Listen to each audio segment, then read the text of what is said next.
Thus far, in a scandal that has unwound the careers of nearly 100 men, 3 of the most powerful of this unseemly gang of 100 are directly connected to the Mouse House.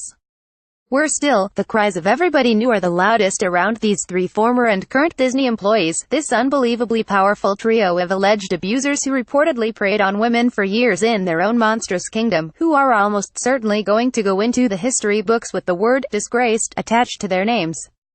The Walt Disney Co. is a corporate leviathan with tentacles that go well beyond its theme parks, its studio, and its merchandising machinery. Between 1993 and 2005, Disney owned Miramax while Harvey Weinstein ran it and thrived and made everyone millions. Between 1996 and 2006, Disney owned ABC News while Mark Halperin's influence and power exploded. Since 2006, John Lasseter has been a top executive at Disney and chief creative officer at Pixar, which is also owned by Disney.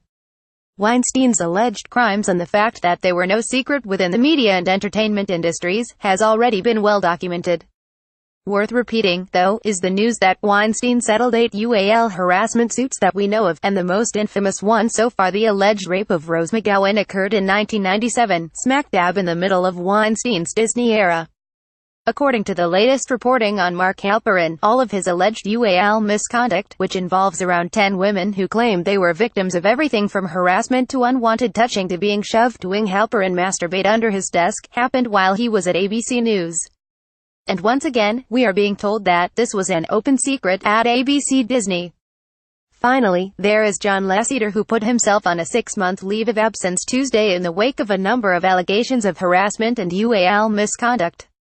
According to Variety, for decades there was a whisper campaign at the Disney-owned company about Lasseter's alleged predations. Many former female Pixar employees said there was a classic whisper network at the animation company, where young women were advised to keep their distance from the co-founder.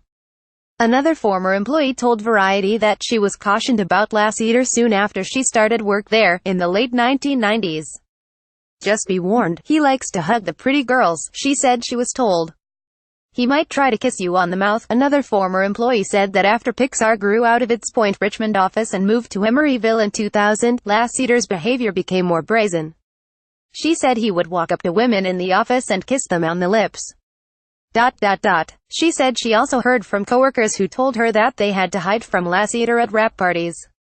She said she never reported these issues because the systems were not in place to address the problem.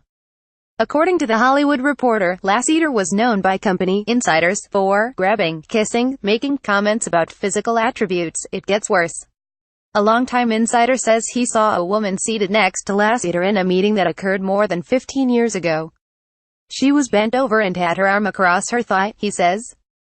"The best I can describe it is as a defensive posture." John had his hand on her knee, though, moving around. After that encounter, this person asked the woman about what he had seen. She said it was unfortunate for her to wear a skirt that day, and if she didn't have her hand on her own right leg, his hand would have traveled. The same source said he once noticed an oddly cropped photo of Lasseter standing between 2 women at a company function. When he mentioned that to a colleague, he was told, "We had to crop it." Do you know where his hands were?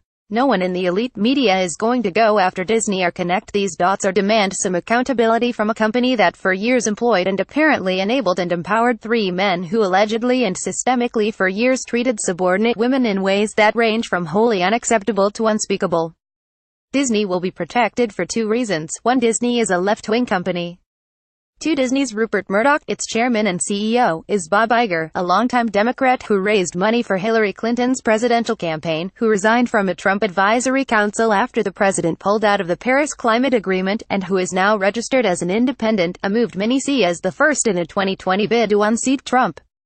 No, Disney will be enabled and protected because, as we have seen over the last 8 weeks, America's beautiful people within Harvey would and the main media come in only 3 packages. 1. Those who abuse women. 2. Those who enable those who abuse women. 3. And the victims of 1 and 2. The media will work overtime to smother any inconvenient Disney truths, so this might be the only route to corporate transparency and accountability. Hat tip to Variety for the Monsters Inc. headline. Follow John Nolte on Twitter at Nolte Inc. Follow his Facebook page here.